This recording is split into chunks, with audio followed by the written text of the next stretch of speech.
இன்னைக்கு அரசு பள்ளி படித்த மாணவர்கள், இன்றைக்கு ஏழை மாணவர்கள், அவர்கள் 2017-18 முதலமைச்சர் இருக்கும்போது வெறும் 9 பேர் தான் நீட் தேர்வில் தேர்ச்சி பெற்று மருத்துவக் கல்வி படிக்க முடிஞ்சது.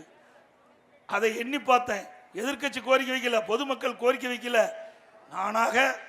நானும் அரசு பள்ளி படித்த மாணவன் என்ற காரணத்தினால் அந்த மாணவர்களும் மருத்துவராக வேண்டும். அதற்காக 7.5% உள் இடஒதுக்கீடை கொண்டு வந்து சட்டம் இயற்றப்பட்டு அமுல்படுத்தப்பட்டு இன்றைய தினம் 2818 பேர் இன்றைக்கு 7.5% இடஒதுக்கீட்டில் மருத்துவக் கல்வி படிக்கிறாங்க. இந்த மருத்துவக் கல்வி படிக்கின்ற மாணவர்கள் அத்தனை பேர் ஏழைகள்.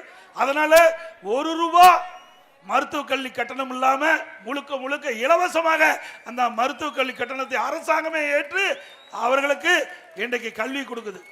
இப்படிப்பட்ட அரசாங்கம் வந்தா திமுக அரசாங்கம் இப்படி ஏதாவது ஒரு திட்டத்தையாவது திமுக ஆட்சியில் செயல்படுத்திருக்காங்களா? இல்ல. பிளே ஸ்டோர் மற்றும் ஆப் ஸ்டோரில் இருந்து பாலிமர் செயலியை QR கோடு மூலம் பதிவிறக்கம் செய்யுங்கள்.